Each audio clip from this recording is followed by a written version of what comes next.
The billionaire is sterile, so the pregnant maid gives him the twins. Sterling Morrison's office on the top floor of the Morrison Enterprises building occupied the entire space with a panoramic view of Manhattan. On that October morning, the 42-year-old billionaire stood motionless in front of the window, watching the city that never slept. His blue-gray eyes reflected not only the skyline of skyscrapers, but also the weight of the diagnosis he had just received. "Mr. Morrison?" His secretary's soft voice echoed through the intercom. "Miss Rodriguez is here with breakfast." Sterling adjusted his dark tie, an automatic gesture that was part of his meticulously organized routine. "You can send her in, Patricia." Emery Rodriguez entered silently, as she always did. At 28, she had been working as a housekeeper at the Morrison mansion for almost 5 years. Her impeccable uniform and professional demeanor masked the turmoil she herself was facing. "Good morning, Mr. Morrison," she greeted, placing the tray on the mahogany table. "I've brought your green tea and wholemeal toast." Sterling noticed that her hands were shaking slightly as she tidied up breakfast, unusual for someone who was always so composed. "Something wrong, Emery?" She hesitated, her brown eyes meeting his briefly before looking away. "No, sir. Everything's fine." But it wasn't. Sterling knew his employee too well to believe that polite lie. In the same way, when she looked up again, she realized that her boss was also carrying a weight on his shoulders that hadn't been there the day before. "Are you all right?" she asked, breaking professional protocol for a moment. Sterling let out a heavy sigh, something he would never do in the presence of any other employee. But Emery was different. She always had been. Not really. He walked over to his leather armchair, loosening his tie slightly. "I received some test results yesterday." Emery remained standing, his hands now intertwined in front of his body. "I hope it's nothing serious, sir." "Depends on what you consider serious," he replied, his voice carrying an unusual bitterness. "I've just found out that I'll never be able to have children." The silence that followed was dense, charged with an irony that only Emery understood at that moment. Her hands unconsciously rested on her womb, where two lives she hadn't planned for were growing. "Life has a peculiar sense of humor, doesn't it?" she murmured, more to herself than to him. Sterling looked up, puzzled by the comment. "What do you mean?" Emery bit her lip, weighing up her next words. He wasn't planning on sharing his situation with anyone so soon, especially not his boss. But something in that moment, in his vulnerable confession, made her speak. "I'm pregnant, with twins." The billionaire stared at her, surprised by the revelation. "But that's wonderful news, isn't it? You and Richard must be very happy." A solitary tear ran down Emery's cheek. "Richard left 2 weeks ago. When I told him about the pregnancy, he just disappeared." Sterling stood up, moved by a compassion he rarely showed. "Sit down, please." He indicated the chair in front of him. It was the first time in 5 years that he had invited her to sit in his office. "I don't know how I'm going to do this on my own," she confessed, accepting the handkerchief he offered. "2 children. I can barely get by on one salary."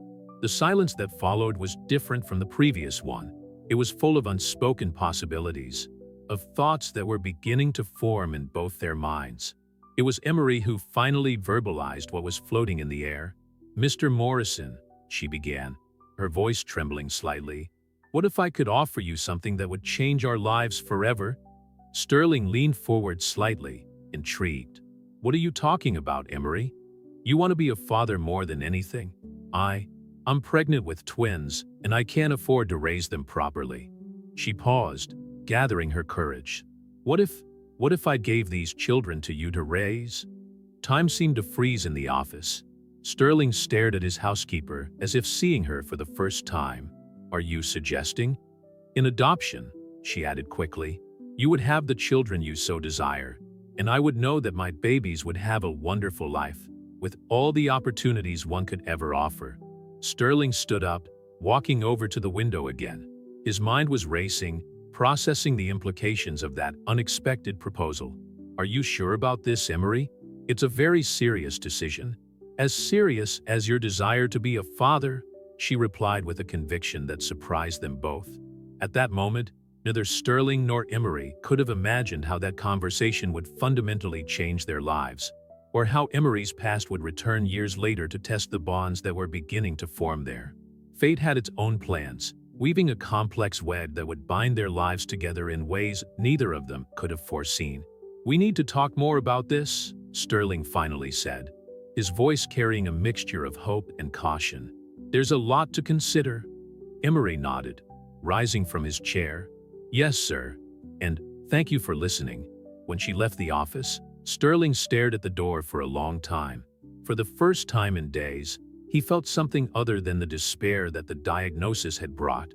It was a dangerous feeling that he didn't dare name yet: hope. The week that followed the conversation in the office was marked by a silence laden with expectations.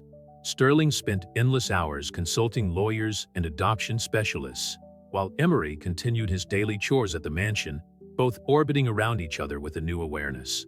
On Friday evening, when most of the staff had already left, Sterling found Emery organizing the library. The cozy atmosphere, with its floor-to-ceiling oak bookshelves and vintage leather armchairs, seemed the appropriate place for the conversation they needed to have. "Can we talk?" Sterling asked, closing the heavy wooden door behind him. Emery nodded, putting the last book in its place. Her hands instinctively rested on her still flat belly, a gesture that didn't go unnoticed by Sterling. "I spoke to some specialists this week," he began, indicating one of the armchairs for her to sit down. "There are several complications we need to consider." "I thought there might be," Emery replied, her calm voice masking the anxiety she felt. "Have you changed your mind?" Sterling shook his head, taking a seat opposite. "No, but I need you to fully understand what you're proposing." He paused, choosing his words carefully. "Once the adoption is finalized, legally, you will no longer have any rights over the children. They will, for all intents and purposes, be mine." "I understand," she said, her voice trembling slightly. "That's exactly what I'm offering." "There's more," Sterling continued, leaning forward. "It would be complicated for you to continue working here afterwards. The children would grow up seeing you every day, but not as a mother. That could be confusing and painful for everyone involved." Emery felt as if the air had been sucked out of the room. The possibility of losing not only the babies, but also her job, hadn't occurred to her. "Oh," was all she managed to say. Sterling watched the color leave her face and quickly added, "But I have a different proposal, one that might work better for all of us." Emery raised her eyes, meeting his intense gaze. "What kind of proposal?" "Instead of a traditional adoption, we could set up a co-parenting arrangement," he explained, his voice taking on a softer tone. "Legally, I would be the children's father, with primary rights and responsibilities. But you wouldn't have to give up your maternal rights completely." How would that work in practice?" Emery asked, her heart racing at the possibility. "You could continue to live here, in the mansion. There's an entire unused wing on the second floor. It could be renovated for you, in the children." Sterling paused, allowing the idea to settle in. "You'd keep your job, with adapted responsibilities, of course. And most importantly, you could be part of their lives, in a way that makes sense to all of us." Emery felt tears forming in her eyes. The proposal was more than she had ever expected. Why would you do that?" Sterling stood up, walking over to the window. Night had fallen over New York, and the city lights twinkled like earthly stars. "Because I know what it's like to grow up without a mother," he replied, his voice carrying a note of vulnerability that Emery had never heard before. "I lost mine when I was 5. My father was a good man, but that absence is never really filled." The silence that followed was filled with the weight of that revelation. Emery had never known this detail of his boss's life, and suddenly many things about him made more sense. "Besides," he continued, turning to face her, "you're one of the most upstanding people I've ever met, Emery. Over the last 5 years, you've shown a dedication and character that are rare to find. If my children have to have a mother in their lives, I can't think of anyone better." Emery covered her face with her hands, trying to process everything she was hearing. When she finally managed to speak, her voice was just a whisper. What if something goes wrong? We'll have the best lawyers drawing up an agreement that protects everyone's interests," Sterling replied, sitting back down. But more important than any role, we need to trust each other. Do you trust me, Emery? She thought back over the last 5 years, how Sterling had always been fair and respectful, how he had created a working environment that was more like a family. Yes, she answered sincerely. I do. Then let me take care of you and the children, he said, his voice gentle but firm. Let me give them and you the life they deserve. Emery nodded slowly, feeling like she was on the edge of a precipice, about to take a leap that would change her life forever. I accept, she finally said. Sterling smiled, a genuine smile he rarely showed. Tomorrow we'll start the preparations. There's a lot to be done before the babies arrive. When Emery left the library that evening, she felt both exhausted and hopeful. In the corridor, she passed an antique mirror and stopped, looking at her reflection. The woman staring back at her seemed different, as if that single conversation had begun a profound transformation. What neither of them could know at that moment was that this seemingly perfect agreement carried within it the seeds of future complications that would test not only their mutual trust, but also the very foundations of what they were building together.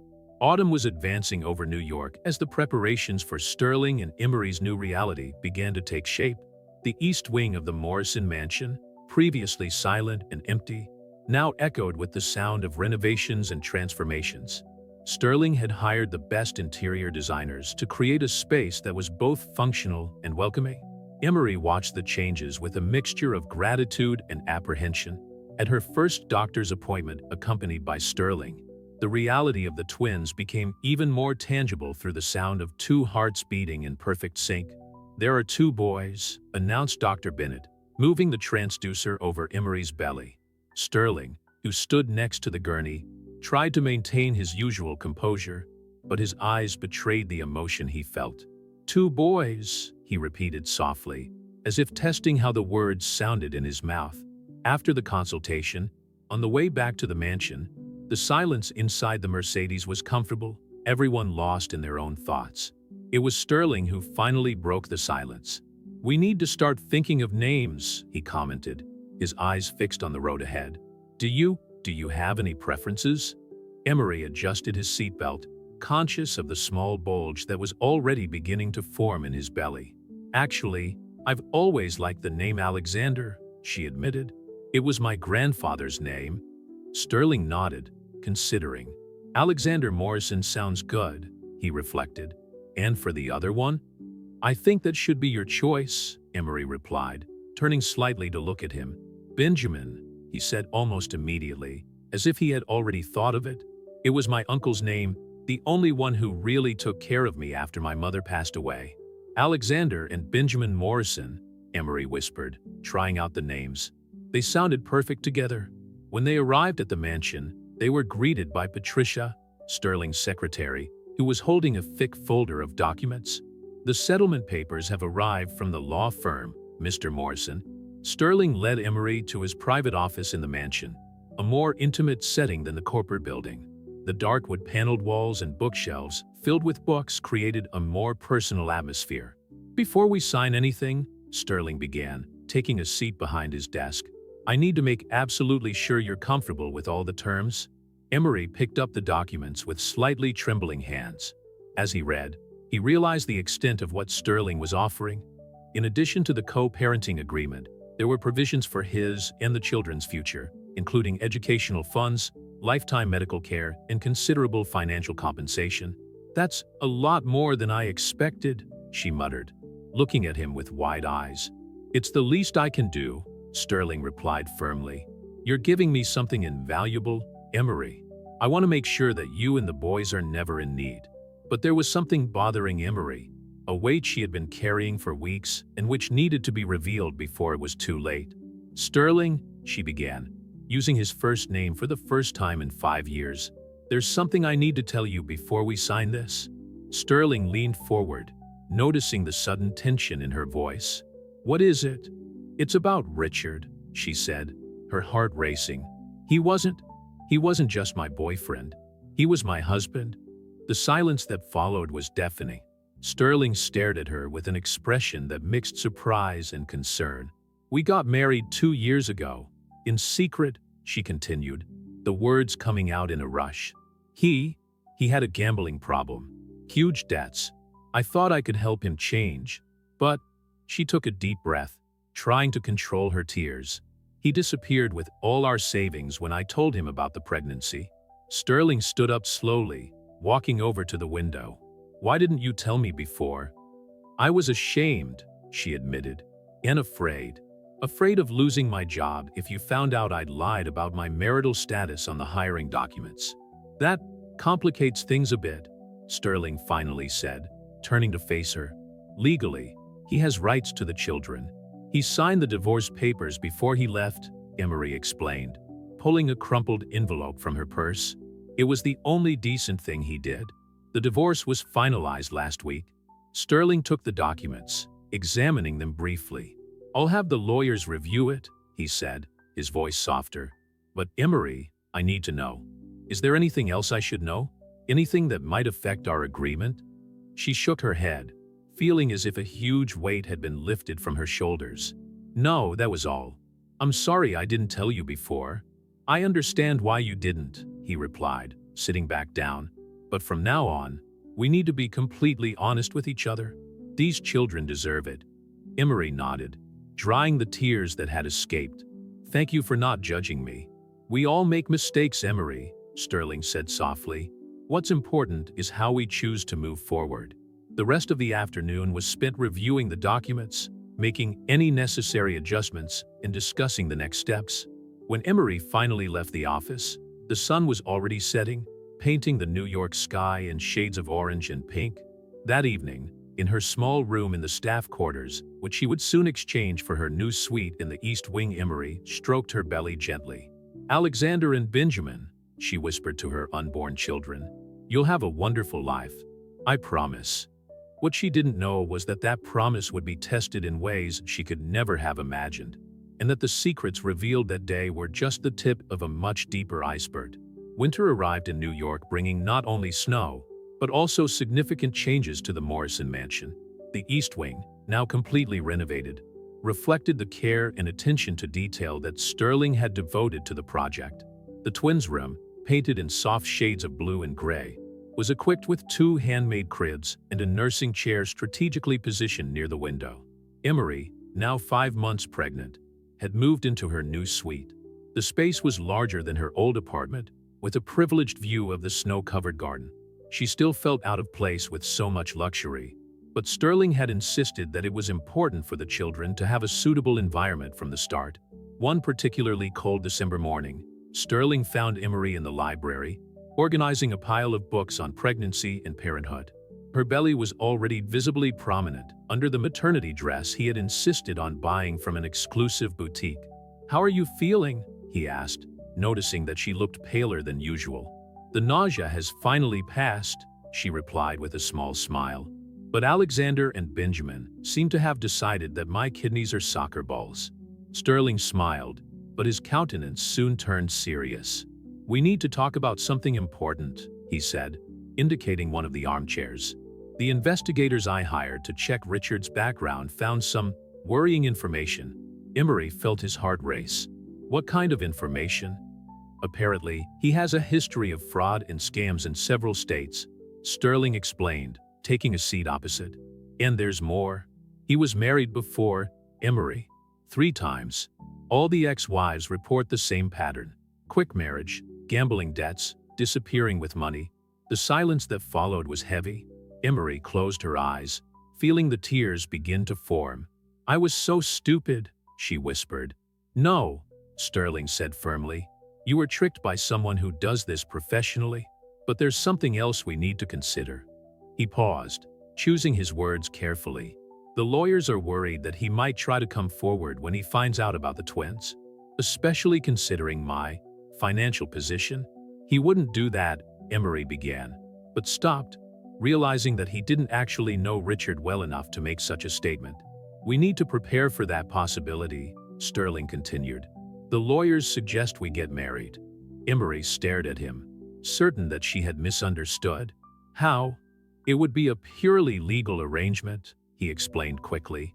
"If we're married when the twins are born, I'll automatically be considered the legal father. Richard would have a much harder time contesting anything. But wouldn't that complicate everything? Emery asked, his mind trying to process the proposal. What if you meet someone? What if you want to get married for real one day? Sterling let out a humorless laugh. Emery, I've spent the last 15 years focused exclusively on building my empire. The one thing I always wanted and could never have was a family. Now I have that chance, and I'm not going to let anything threaten it. He stood up, walking over to the window. The snow was falling softly outside, creating an almost ethereal scene. Besides, it would be easier to explain to the children as they grow up. Instead of a complicated story about legal agreements, we'd simply be a family. Emery stroked her belly, feeling one of the babies move. When would we need to do this? As soon as possible, Sterling replied, turning to face her. The lawyers have already prepared all the paperwork. It would be a discreet civil ceremony, with only the necessary witnesses. And then what? She asked, her voice trembling slightly. How would that work? Nothing would change from our original agreement, he assured her. You would keep your independence, your space. It would just be additional legal protection for all of us. Emery stood up carefully, walking over to stand next to him at the window. It's ironic, she said after a moment. I spent 5 years working here, watching you build this empire, never imagining that one day I would be in this position. Life has a peculiar sense of humor, Sterling commented, repeating the words she had used months ago in her office. When? She asked simply. We could do it tomorrow, he replied. The sooner we sort this out, the safer we'll be. Emery nodded slowly. All right, she agreed. But I need you to understand something, Sterling. I don't want your money. All I want is to ensure that my children have a good and safe life. Sterling watched her for a moment, noticing how the winter light highlighted the golden tones in her dark hair. I know, he said softly. It's one of the reasons I trust you so much. The next day, in a ceremony that lasted less than 15 minutes, Emery Rodriguez officially became Emery Morrison. Sterling wore one of his impeccable suits, while she opted for a simple dress that accommodated her growing belly. When the judge declared them husband and wife, there was no kiss, just a brief, respectful embrace. However, when Sterling placed the ring on her finger, a simple piece of platinum that he had insisted on buying, Emery felt something subtly change between them, as if the weight of that promise, even if only legal, had created a deeper connection. What neither of them could have foreseen was how this marriage of convenience would begin to blur the carefully drawn lines of their original agreement, and how the secrets that had yet to be revealed would threaten to destroy the fragile family they were building. The new year arrived silently at the Morrison mansion, bringing with it a new dynamic between Sterling and Emery. Now officially married, both were carefully navigating the fine line between their professional agreement and the forced intimacy their situation demanded. On a particularly frosty January morning, Emery woke up with a strange feeling. At 6 months pregnant, she was already used to the twins' movements, but there was something different. A sharp, persistent pain in her lower abdomen made her sit up abruptly in bed. Sterling, she called, her voice betraying the panic she felt. It was the first time she had called him in the middle of the night since she had moved into the East Wing. In a matter of minutes, he appeared in her room, still wearing his navy blue silk pajamas. What's wrong? He asked, immediately noticing her pained expression. Something's wrong, she replied, hugging her belly. The babies, the pain. Sterling didn't hesitate. In less than half an hour, they were at the private hospital where Dr. Bennett was waiting for them. The next few hours were a blur of tests, heart monitors, and medical terms that seemed scarier by the minute. It's a threatened premature birth, explained Dr. Bennett, her face serious as she looked at the results. We're going to need to hospitalize you, Emery. Absolute bed rest for the next few days at least.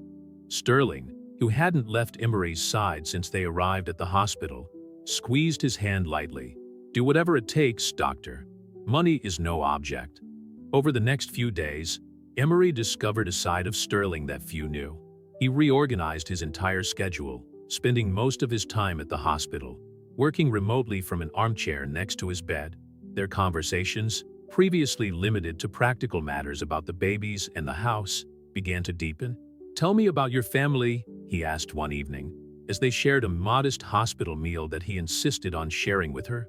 Emery hesitated, playing with the spoon of her pudding. There's not much to tell. My parents died in an accident when I was 16. I was brought up by my grandmother until I was 18, when she passed away too. That's why you're so independent, Sterling observed, his eyes softening with understanding. I learned early on that I had to fend for myself, she confirmed, then smiled slightly. But now, ironically, I have more family than I ever imagined I'd have. The comment hung in the air between them, laden with unspoken meanings. Sterling snorted, adjusting his tie in a nervous gesture that Emery had already learned to recognize. About that, he began. I've been thinking, maybe we should consider making our arrangement more convincing. Emery stared at him, confused. What do you mean? Well, legally we're already married. But to the outside world, especially when the kids start growing up, maybe we should look more like a real couple. You mean, live together? For real? Sterling nodded, getting up to walk over to the bedroom window, another habit Emery had noticed when he was nervous. The East Wing is wonderful, but creating such a definite physical separation could lead to questions in the future. Besides, he turned to face her. After that scare, I realized I need to be closer. What if something like this happens again? Emery felt the babies move, as if responding to the tension of the moment. Are you suggesting I move into your wing of the mansion? Actually, he replied, taking his seat again. I was thinking of moving into the central wing. It's bigger, more suitable for a family. We could have separate bedrooms, of course, but share the common spaces. It would be more natural. The proposal made sense, even if it made Emery's heart race for reasons she didn't want to examine too closely. What about work? Would I still be your housekeeper? Sterling shook his head. No, you'd be my wife, running our house as such, with all the staff at her disposal, of course. People will talk, she observed. The housekeeper who married the billionaire boss. Let them talk, he replied with surprising firmness. What matters is our family. Our family. The words echoed in Emery's mind, bringing with them a wave of contradictory emotions. Why are you doing all this, Sterling? It goes way beyond our original agreement. He was silent for a moment, considering his answer. Because for the first time in a long time, I feel like I have a purpose beyond business. These babies. You have given me something I thought I'd never have. And what would that be? A home, he replied simply. Not just a house, but a real home. The tears Emery had been holding back began to fall. She attributed them to pregnancy hormones, but deep down she knew it was more than that. In Sterling, she saw the same longing for family that she had always carried. All right, she finally agreed. Let's try it your way. The smile he gave in response was genuine and warm, lighting up his eyes in a way she rarely saw. Good. As soon as you're discharged, we'll start the preparations. That night, after Sterling finally went home to rest, Emery lay awake, stroking her belly and thinking about how life had curious ways. 7 months ago, she had been desperate and alone. Now, she was about to have not just 2 children, but a whole family, even if it was built on unconventional foundations. What she didn't know was that this seemingly practical decision would be the catalyst for much deeper changes in her relationship with Sterling, and that the secrets she still held in her heart would become heavier and heavier to carry. The move to the central wing of the Morrison mansion took place gradually over the weeks following Emery's hospitalization. Sterling personally supervised every detail, from the choice of furniture to the arrangement of personal belongings, always consulting Emery about her preferences, even when she was still in hospital. The new space was a perfect fusion of elegance and comfort. Emery's master bedroom, connected to the twins' nursery by a discreet door, had been decorated in soft shades of aqua green and cream, creating a serene atmosphere that reflected her personality. Sterling's room, located on the other side of the nursery, maintained the masculine sobriety that had always characterized it, but now with more welcoming touches. It's strange to see my simple things mixed with such luxurious pieces, Emery commented one afternoon, while organizing her photographs on a mahogany shelf. Sterling, who was watching her from the doorway, smiled slightly. It's those simple things that make this place feel like a real home. The forced intimacy of the new situation brought unexpected challenges. Over breakfast, which they now shared on the veranda when the weather permitted, Emery often found herself watching Sterling read the newspaper or answer emails on his tablet, noticing little habits that had previously gone unnoticed. How he always drank his coffee in small, precise sips, or how he frowned slightly when reading something worrying. "Is something wrong?" he asked one of those mornings, catching her gaze. Emery blushed, taken aback. "No, just thinking. It's funny how you know someone for years, and yet there's so much to learn." Sterling put down his tablet, giving her his undivided attention, another habit she was beginning to appreciate. "Like what?" "Like the fact that you hum Mozart when you're distracted," she replied with a small smile. "Or how you always fix your tie 3 times before you go out." It was Sterling's turn to look surprised. "I do that. Always." She hesitated before continuing. "Richard he never paid attention to detail. Nothing, really." The mention of her ex-husband created a moment of tension. Sterling still received regular reports from the investigators, but chose to filter out the most disturbing information in order to protect Emery. "The lawyers have finished reviewing all the documentation," he commented, subtly changing the subject. "With the divorce finalized and our marriage registered, the twins will be legally protected." Emery stroked her prominent belly, now in its 7th month. "Sometimes I wonder if we're doing the right thing. Not the agreement itself, but all this elaboration, the lies we'll have to tell." "They're not exactly lies," Sterling argued. "We're married. We're going to raise these children together. The details of how we got here are nobody's business. And when they ask, Alexander and Benjamin, children are curious, Sterling. They'll want to know our story." Sterling stood up, walking over to her. In a gesture that was becoming more and more natural, he placed his hand on her belly, feeling the baby's move. "Then we'll tell you the truth. That we know each other, respect each other, and have decided to start a family together. The rest is just details." At that moment, one of the babies kicked particularly hard, making them both smile. It was in these small moments that the strangeness of their arrangement seemed to diminish, replaced by something more genuine. "Patricia called earlier," Sterling commented after a moment. "The board wants to set up a meeting to discuss our situation." Emery felt his stomach tighten. "Do they know?" "About the wedding, yes. It's impossible to keep something like that a secret for long, but not the details." He paused, choosing his words. "They'll want to get to know you as your wife," she added, the reality of her new social position hitting her full force. "Sterling, I don't know if you'll do perfectly well," he interrupted her gently. "I've seen you manage complex events here at the mansion, deal with difficult suppliers, coordinate entire teams. The only difference is that now you'll be doing it as Mrs. Morrison." The way he said her new name, Mrs. Morrison, sent an unexpected shiver down her spine. "When?" "Next week. It'll be a formal dinner right here, more controlled." He hesitated before adding, "I've hired an etiquette consultant to help with the preparations." Emery raised an eyebrow. "Do you think I need etiquette lessons?" "No," he replied quickly, "but knowing some specific protocols can make you more confident. And," he added with a small smile, "maybe keep me from making gaffes as a husband." The honesty of the answer disarmed her. It was typical of Sterling to think of all the angles, of how to make things easier for her. "All right," she agreed, "but on one condition." "What?" "That you stop trying to protect me from information about Richard." Seeing his surprised expression, she explained, "I notice when you change the subject or filter the news. I need to know what we're up against, Sterling. I can't prepare for something I don't know." He studied her for a long moment before nodding. "You're right. I'm sorry. It's just..." He ran a hand through his hair, a rare gesture of nervousness. "After the scare at the hospital, I promised myself I'd protect you from any further stress."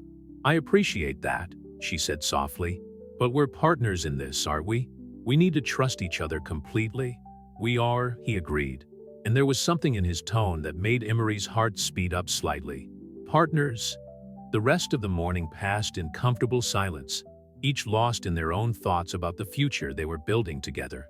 What neither of them realized was how that word partners was slowly taking on a much deeper meaning than they had ever planned. Dinner with the Morrison Enterprises Board of Directors was fast approaching, and with it grew Emery's anxiety. The sessions with etiquette consultant Mrs. Blackwell had been intense but enlightening, covering everything from the correct way to use multiple pieces of cutlery to the nuances of high society conversation. Back straight, chin slightly down, Mrs. Blackwell instructed as Emery practiced her entrance into the main hall. Remember, you're not the housekeeper anymore. You're Mrs. Morrison now. Sterling, who watched discreetly from the doorway, noticed how Emery struggled to maintain her composure, even though her 8-month belly made it difficult to move. "I think that's enough for today," he interjected, noticing the tiredness in her eyes. After Mrs. Blackwell left, Emery collapsed into one of the lounge chairs, removing the heels she was forced to wear. "How do you manage to live in this world of appearances all the time?" Sterling sat down next to her, something he was doing with increasing frequency. "You get used to it. It's like wearing a professional mask. And isn't it exhausting? Always worrying about what other people think?" She stroked her belly, feeling the twins move restlessly. "That's why this place, our home, needs to be a refuge," he replied, his voice softening. "Here we can be ourselves."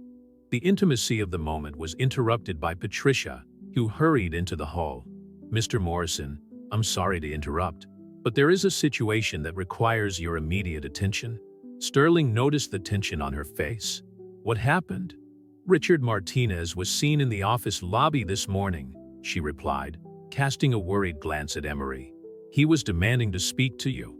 Emery paled visibly, her hands clenching the arms of the armchair.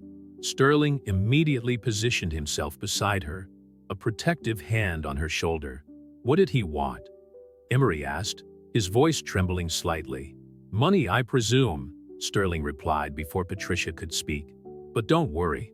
Security escorted him out, and we've reinforced the measures both at the office and here at the mansion." Does he know about the babies?" Sterling exchanged a meaningful glance with Patricia before answering. "Yes. Apparently, he saw the news of our wedding in some society paper. It wasn't hard to make the connection." Emery closed his eyes, feeling nauseous. "He'll try something. I know him.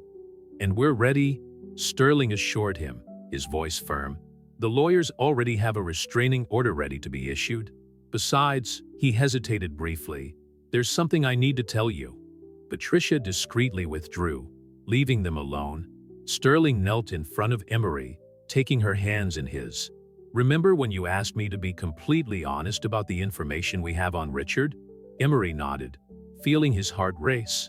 "We found out that he has a history of blackmail. His ex-wives weren't the only victims. He's already extorted money from several businessmen by threatening to reveal personal or professional secrets.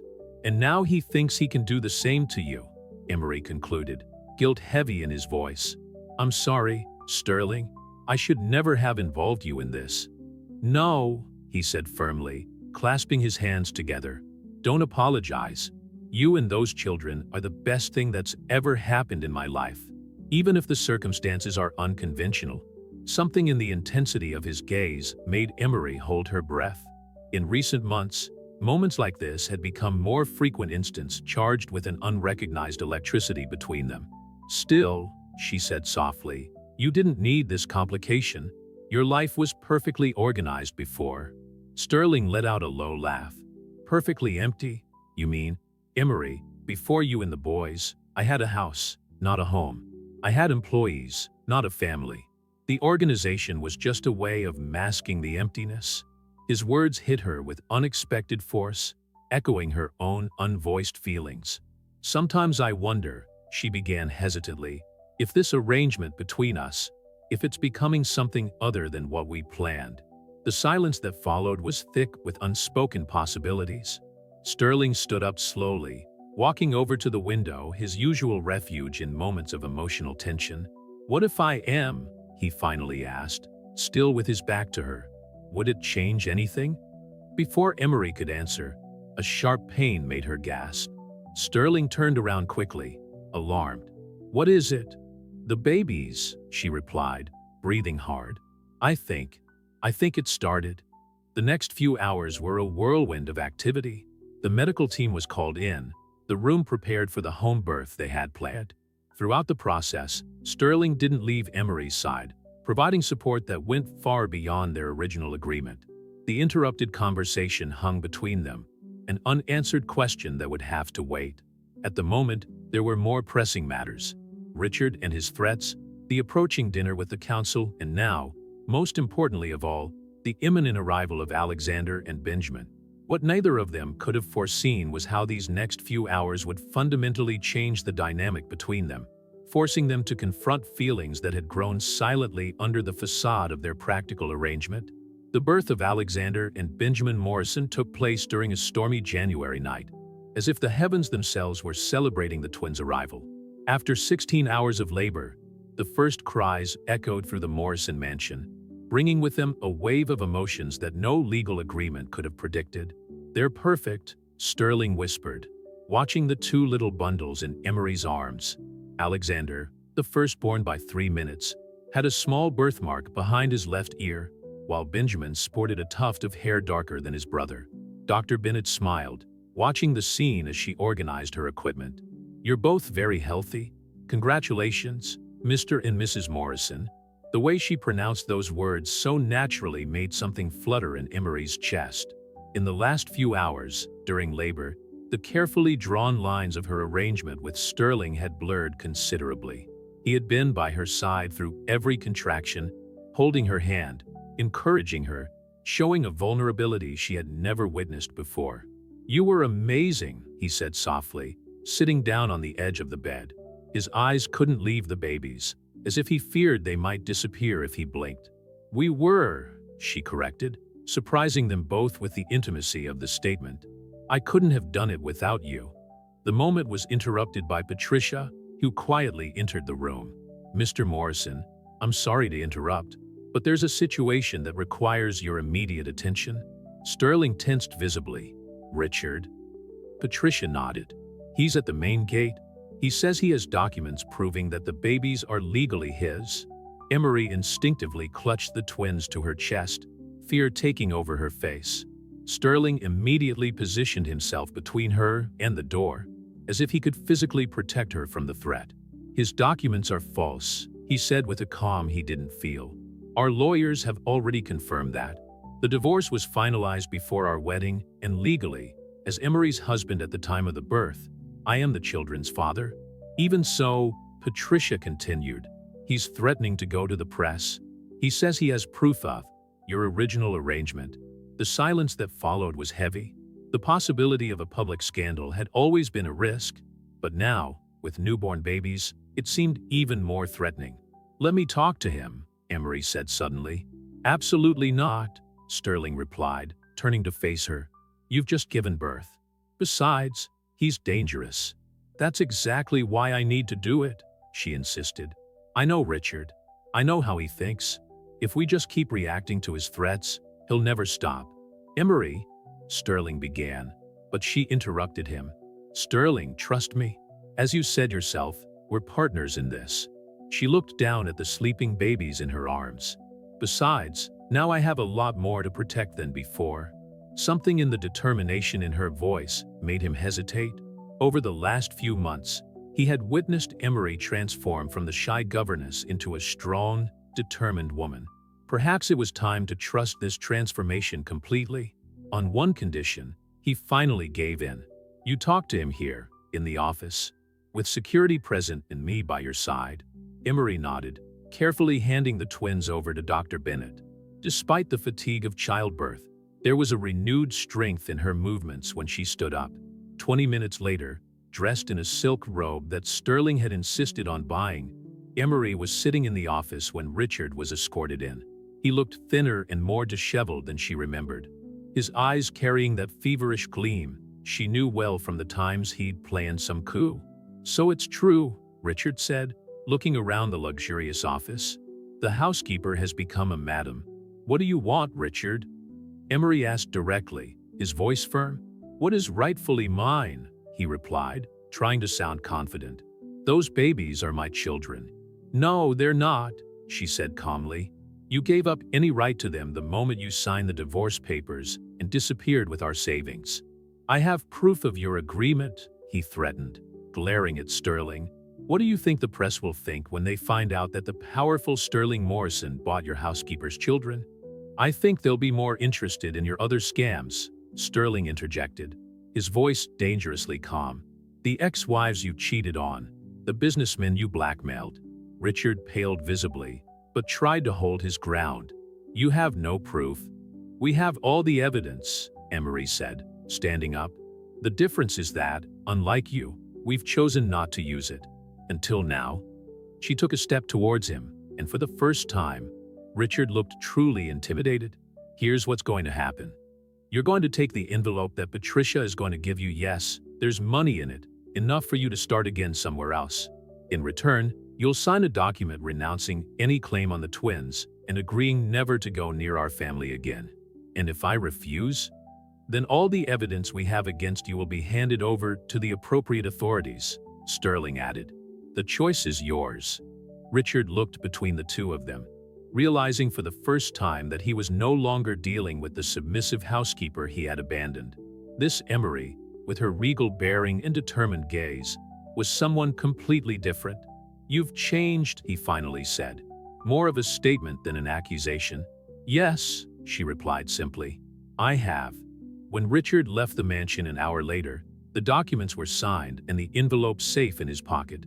Emery watched through the window as he got into the taxi, feeling not anger or fear, but a strange sense of closure. You looked magnificent, Sterling said softly behind her. Emery turned to face him, suddenly aware of how close they were. I learned from the best, she replied with a small smile.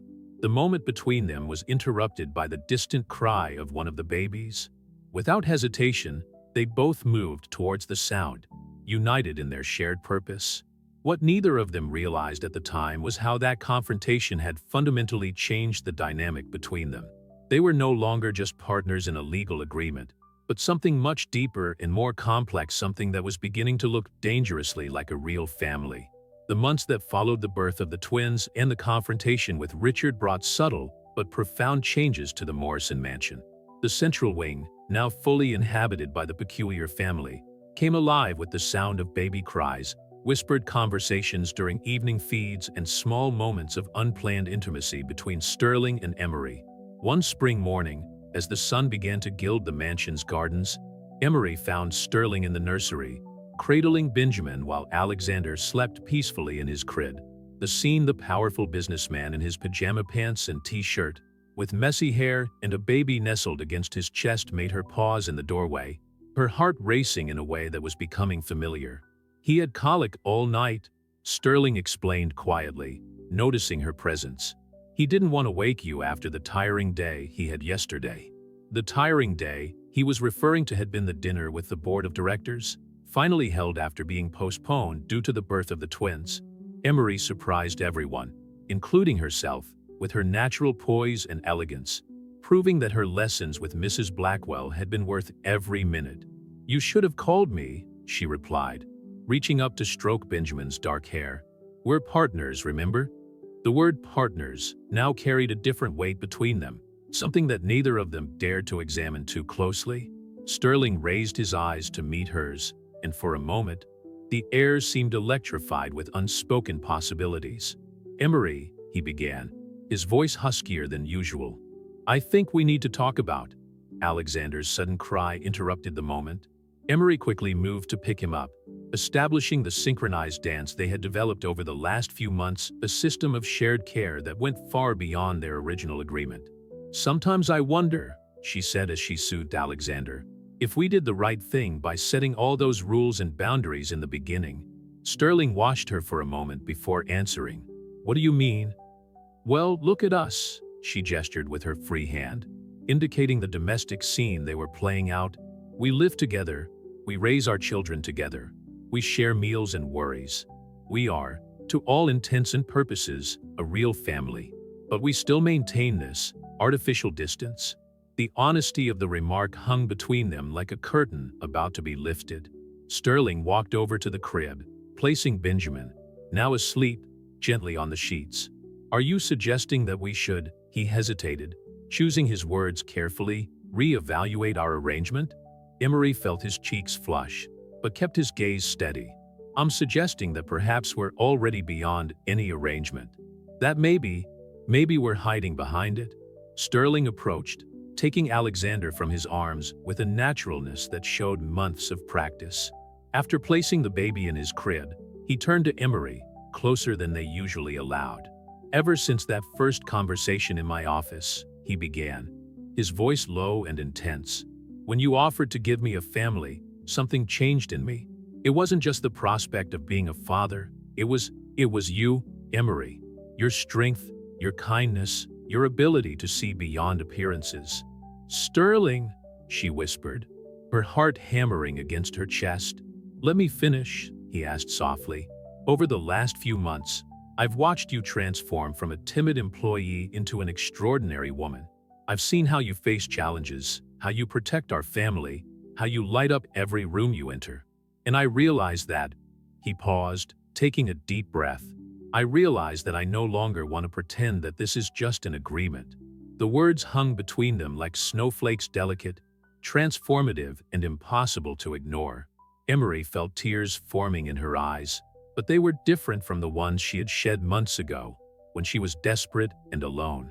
I'm afraid, she admitted, her voice trembling slightly, afraid of risking what we've built, of complicating things for the boys.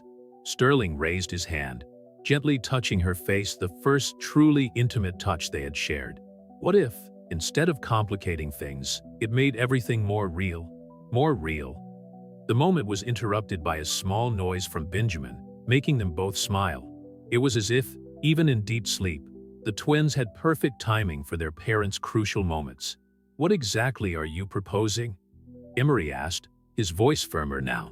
I'm proposing that we stop pretending, Sterling replied simply, that we allow what's growing between us to develop naturally, without the restrictions we've imposed on ourselves. What if it doesn't work out? What if it does? He countered, a small smile appearing on his lips. Emery, we've already proved that we work well together. As parents, as partners, as friends. Maybe it's time to find out if we can be more. The silence that followed was filled only by the twins' soft breathing and the distant sound of birds in the garden. It was a moment of choice, of transformation, of possibilities.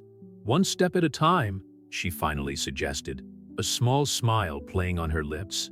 One step at a time, he agreed, his hand finding hers. When they left the nursery that morning, something fundamental had changed between them. The agreement that had begun as a practical solution to mutual problems was turning into something deeper, truer, and infinitely more frightening. What neither of them could have foreseen was how this new dynamic would be tested in the days to come, when one last secret from Emery's past would threaten to destroy everything they had built together. The summer morning when Emery's last secret came to light began like any other at the Morrison mansion.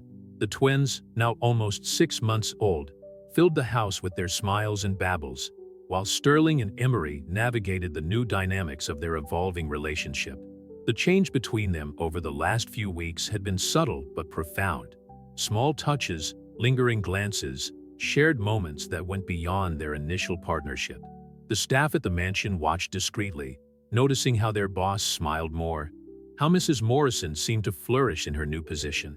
It was during breakfast, while Sterling fed Alexander and Emery nursed Benjamin, that Patricia entered the solarium with a worried expression.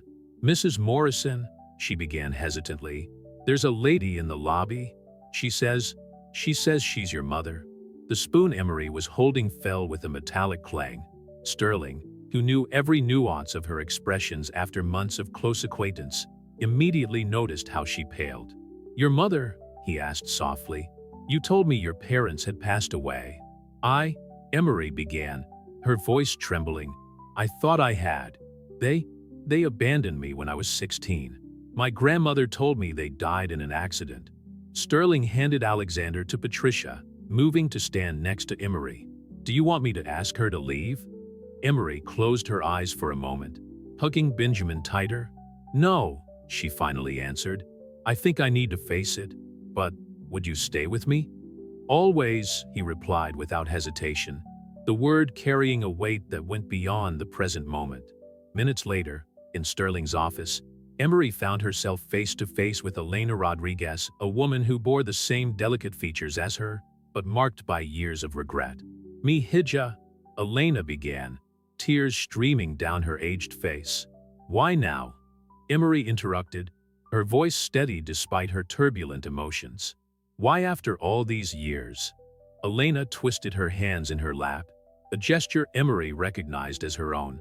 "I saw the news of your wedding in the social column. The housekeeper's wedding to the billionaire. I couldn't believe it was you. My little Emerita." "Don't call me that," Emery cut in.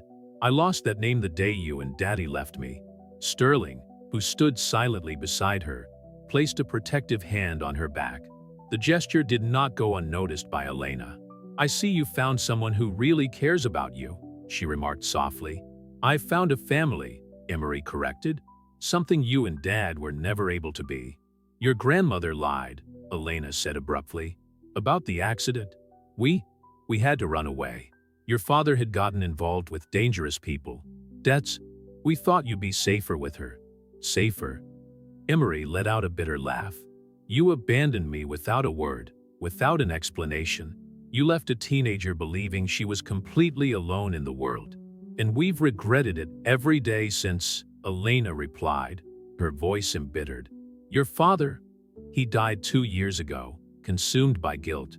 On his deathbed, he made me promise to try to find you, to explain." The silence that followed was heavy with decades of unresolved pain. Sterling, who had witnessed Emery face so many challenges in recent months, felt his heart squeeze as he watched her struggle with this new revelation. "The babies," Elena said softly. "I read about them too. My grandchildren. Alexander and Benjamin." Emery completed automatically, then stopped, realizing the involuntary intimacy of the moment. "Strong names," Elena commented. "Like their owners, I imagine." At that moment, as if summoned, the sounds of the twins crying echoed through the house. Emery immediately stood up, her maternal instinct overcoming every other feeling. Do you want to meet them?" she asked hesitantly, surprising both Elena and Sterling. The walk to the nursery was silent, each step echoing with the weight of past decisions and future possibilities. When Elena saw the twins for the first time, her tears came back in full force. "They're perfect," she whispered, watching as Sterling and Emery naturally moved in sync to soothe the babies. "And you're a real family." "Yes, we are," Sterling replied, speaking for the first time since the meeting began. "Emery gave us that. She's the force that holds everything together." Elena observed the look he cast at his daughter, a look of deep love and respect, and felt both joy and regret. Joy at seeing that her daughter had found what she herself had never been able to give, and regret for all the lost years. "I'm not here to cause trouble," she finally said. I just wanted you to know the truth. And maybe, if one day you can forgive." "I don't know if I can," Emery interrupted honestly. "But maybe we can start something new. Not as mother and daughter, not yet, but as two people trying to get to know each other." Elena nodded, understanding the precious gift she was being offered. "It's more than I deserve." When Elena left that afternoon, she left behind not only her phone number, but also an old box containing photos and letters never sent, fragments of a life that could have been, seeds for what could still be. Later, after the twins had been put to bed, Sterling found Emery in the library, examining an old photo of herself with her parents. "How are you?" he asked, taking a seat next to her. "Honestly, I don't know," she replied, leaning back against him with a naturalness that would have been unthinkable months ago. "But for the first time, I feel I can face the past without fear, because now I have a solid present and a promising future." Sterling pulled her closer, kissing her forehead softly. "You do," he agreed. "We all do." There, in the quiet of the library, surrounded by the echoes of their shared history and the promise of a future together, Sterling and Emery finally allowed the last barrier between them to dissolve. The agreement that had begun as a practical solution had turned into something much more precious. A real family, built not on legal papers or appearances, but on love, trust, and the courage to be true to each other.